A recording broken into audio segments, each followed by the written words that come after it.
Hello and welcome back to Management Nazariya. Today, in this video, we will understand leadership theories. इसका part 1 and part 2 are being already uploaded on my channel.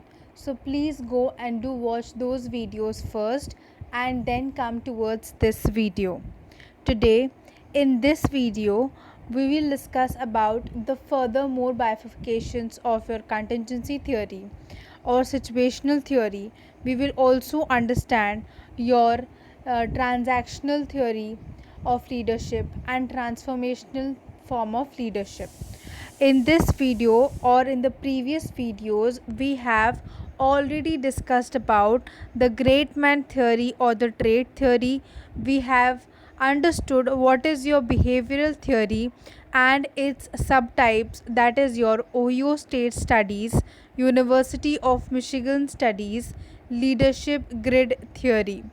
We also understood what is your contingency और situational theory, जिसके अंदर हमने समझा था what is your Fedler's model, Hursley and Blanchard's model, situational theory and leader member exchange theory. So without wasting any time, let's start with the furthermore discussions. So the next form of theory is your path goal theory. Now what is your path goal theory? Path एक रास्ता जो आपको अपनी goal की तरफ लेके जाए, इस तरीके का टैक्टिक्स और थ्योरी फॉर्म करके जब अपने गोल को आप अचीव करते हो, उस लीडरशिप स्टाइल को अपनाते हो, that is basically your path goal theory. This path goal theory was developed by Martin N. Vance and Robert House in 1970 and 71. The basic idea behind this theory is that the effective leaders clarify their path to develop their followers to move forward from their current positions towards the achieving the goals. Basically एक ऐसा रास्ता बनाना खुद के लिए और अपने followers के लिए, ताकि वो अपने प्रेजेंट सिचुएशन से आगे बढ़ के अपनी गोल की तरफ हर रोज़ every day make an effort कि एक कदम पास पहुँचे. Then it is the leader's job to provide the followers with information, support, and other resources necessary for them to achieve their goals. The path goal theory defines 4 types of leadership. पहला है आपका directive leader. Directive leader जो होता है वो basically clarify कर देता है अपने फॉलोअर्स के बीच में, अपने सबॉर्डिनेट्स के बीच में, कि वो उनसे क्या एक्सपेक्ट कर रहा है, क्या शेड्यूल है काम का, कौन सा काम कब करना है, और वो सारा गाइडेंस उसे दे देता है. That is basically known as directive leader, basically directing your followers towards the goal attaining path.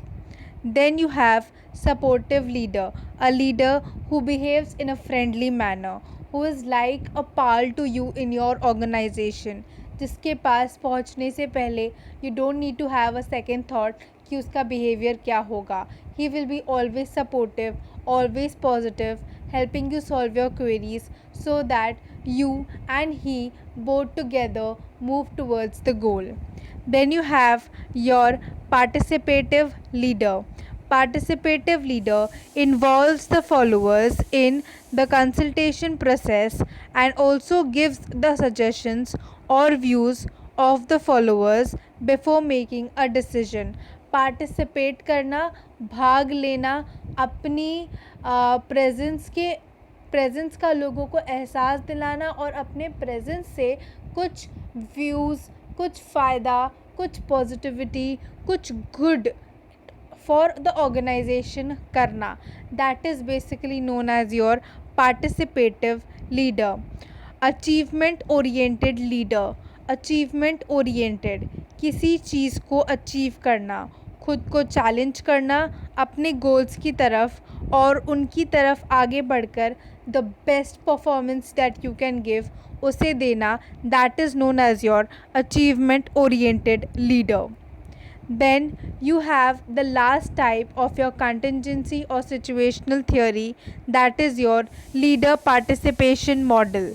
Now, what is your leader participation model? It was developed by Victor Vroom and Philips Yeaton in 1973. According to this model, there are three sets of variables that affect the performance of a leader. Pehla, the quality of the decision. Second is the degree of acceptance. Third is the time required making the decision, and based on these variables identified, the theory is being defined into 5 different kinds of decision making procedures. Before going towards those decision making procedures, सीधे सीधे समझते हैं. सी, leader participation में important क्या है? Quality. आप क्या सोच रहे हो, आपका विजन, आपका मिशन, आपका गोल कहाँ तक है, कितना हाई है, कैसा चाहते हो, that is the quality that you think about. Then the degree of acceptance.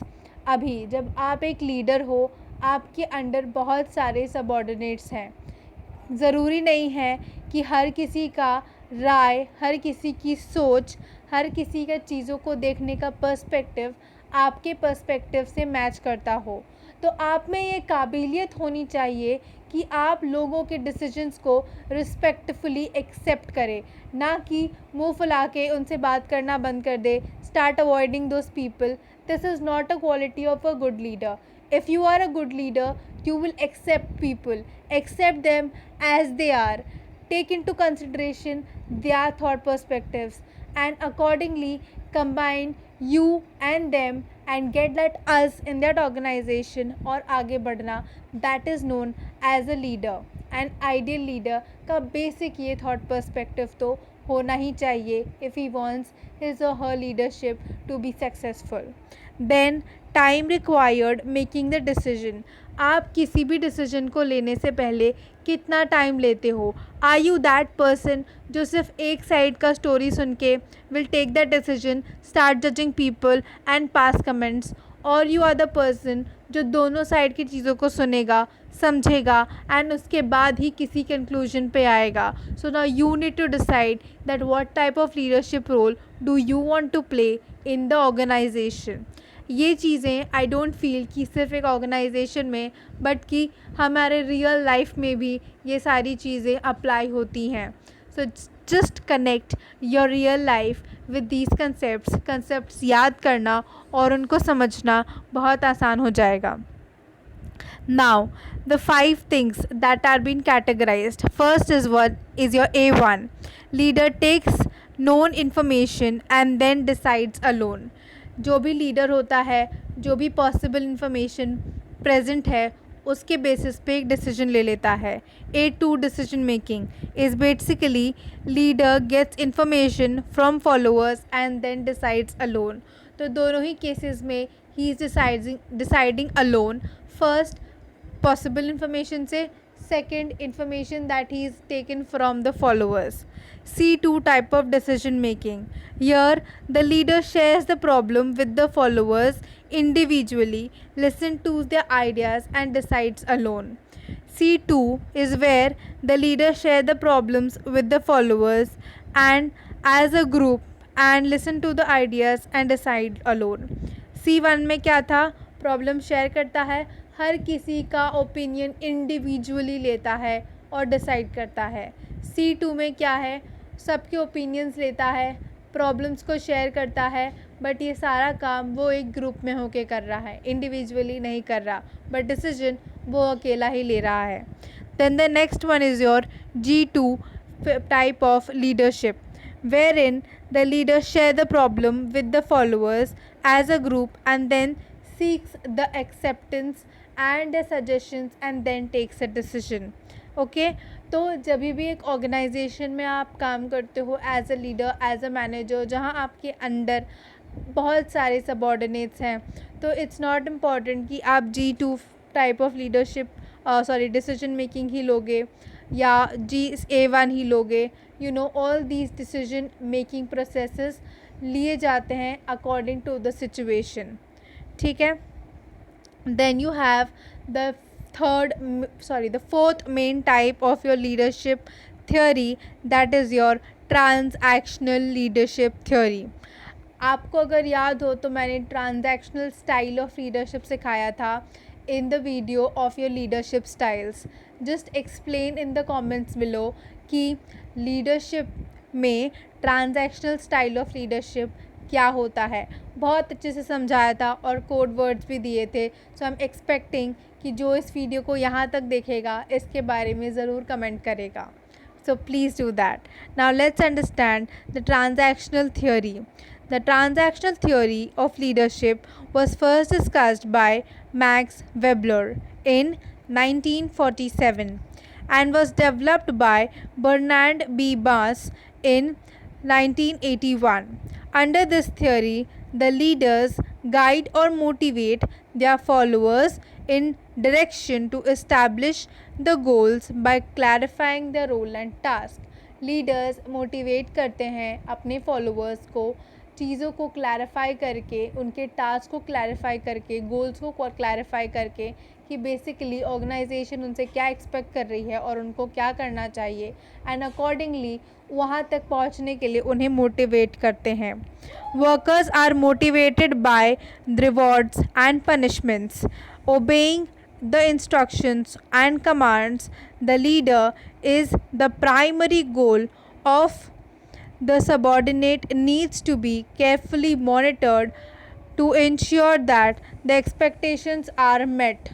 जो भी गोल है ऑर्गेनाइजेशन का वो क्लियर होना चाहिए, उन्हें पता होना चाहिए कि उन्हें एक्चुअली करना क्या है, एंड अकॉर्डिंगली उन गोल्स को मीट करने के लिए उन्हें अपने एक्शंस फर्दर कैरी करने होते हैं. और ये सारे प्रोसेस के दौरान सबसे इम्पॉर्टेंट काम होता है लीडर का, क्योंकि उसे ये देखना होता है कि जो भी वो एक्सपेक्ट कर रहा है, जो भी वो चाह रहा है, जो भी वो फॉलोअर्स को टास्क दिया है वो प्रॉपर्ली हो रहा है या नहीं. Then you have your next one is your characteristic features exhibited by transactional leaders are as follows. The leader links the goals of the organization to rewards. Goals को रिवॉर्ड्स के रूप में लिंक किया जाता है इतना क्लियरली कि उन्हें पता हो कि क्या करना है. जो भी रिसोर्सेज हैं उन्हें प्रोवाइड कर दिया जाता है और इस स्मार्ट टैक्टिक्स के साथ सबऑर्डिनेट्स अपने गोल की तरफ आगे बढ़ते हैं. Smart is having a full form that is specific, measurable, attainable, realistic and timely. You have to take all these 5 points into consideration. Then you have a leader actively monitors the performance of the subordinates, watches and searches for deviations, rules and standards, and takes corrective measures to prevent mistakes. Then the leader is basically the person, if the standards are not met, he will see to it कि ऐसा क्यों हो रहा है, and accordingly उनके poor performance के अनुसार उन्हें पनिशमेंट भी दिया जाएगा. Then you have the leader has to basically give an environment to the subordinate जहाँ पे they can take their decisions on their own and give 100% towards the responsibilities which they have to do. ठीक है.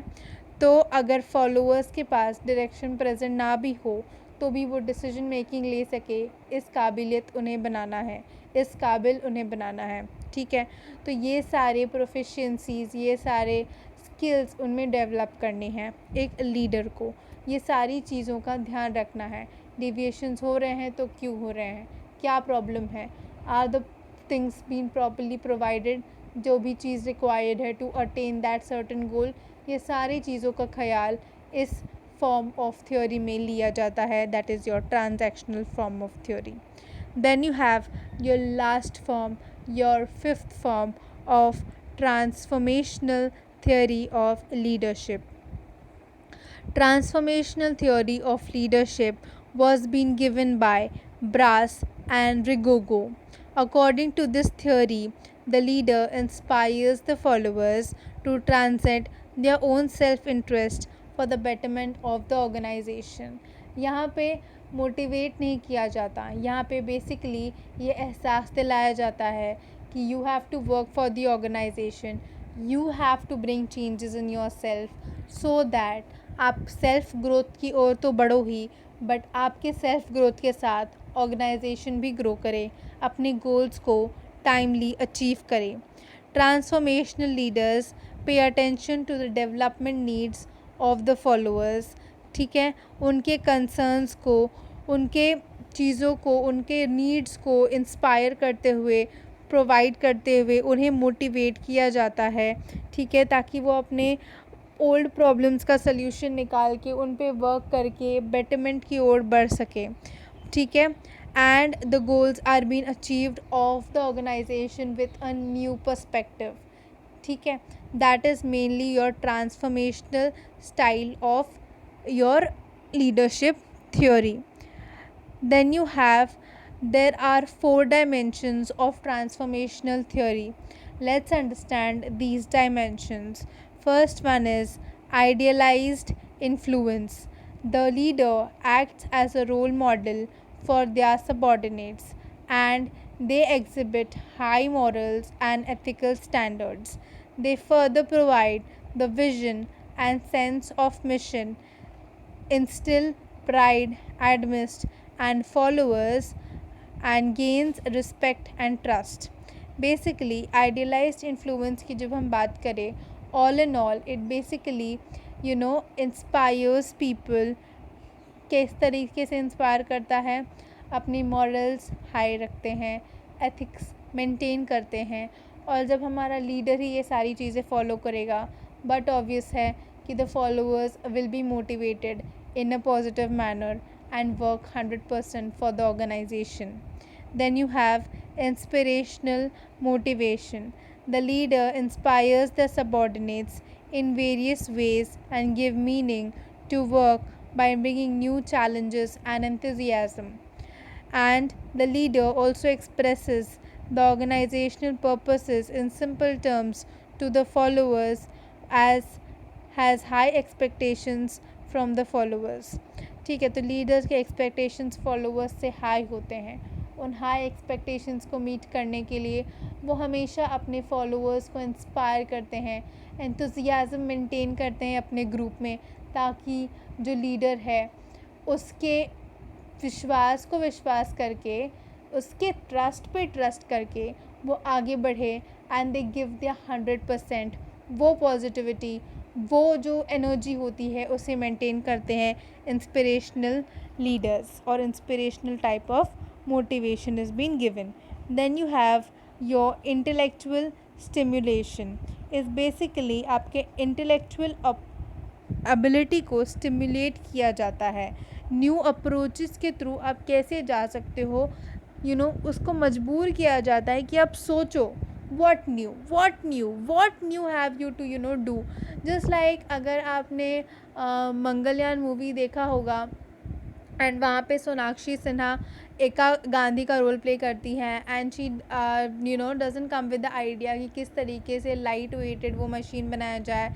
And then जब उसे Akshay Kumar scold करता है कि नहीं, this is not, you have to think out of the box and do your best, give your 100%. और जब उसे डांटता है, then she further works on it and comes up with the idea of that ship. ठीक है, तो basically आपको ना मजबूर किया जाता है सोचने के लिए कि think out of the box, and this is for your good. उसके आपके इंटेलेक्चुअल्स बढ़ते हैं, you start finding new ways, innovative veg and even better ways of doing work. ठीक है, तो इससे क्या होता है, it basically helps you in rationalizing, in problem solving, and leads towards your self growth. Then individual consideration. Leader pays more attention to the individual needs and development of the subordinates so as to achieve success.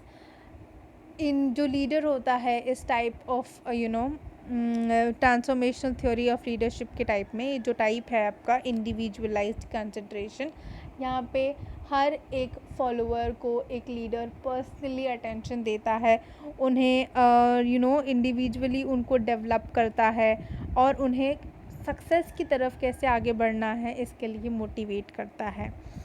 So finally we are done with all type of leadership theories.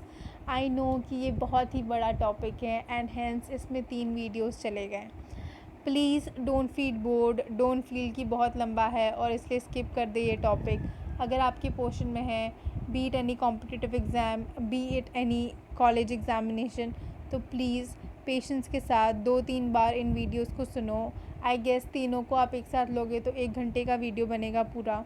सुनो, ध्यान से सुनो and try to clarify things, try to write things in code manner, ताकि आपको वो हमेशा याद रखे। This is what I use to do when I was in my college days, I still do that. तो finally we are done with all the theories. I hope आपको clearly समझ में आ गया होगा। कोई भी सजेशंस हो, कोई भी कमेंट, मतलब आपके दिल की जो भी बातें हैं, प्लीज़ डू कमेंट बिलो। जो छोटे छोटे टास्क मैं देती हूँ कि इसके बारे में लिखो, इसके बारे में लिखो, please write those things, define those things in your own language, ठीक है, इन योर ओन वेज़। आप जब किसी चीज़ को अपने तरीके से एक्सप्लेन करते हो वाया कमेंट्स, कोई और उसे देख के मे बी उसे वो जो आपकी जो तरीका है उससे उसे समझ में आ जाए, वो फिर कुछ नया लेकर आए, तो it helps in the growth of our family as a whole. तो इसे ज़रूर करना।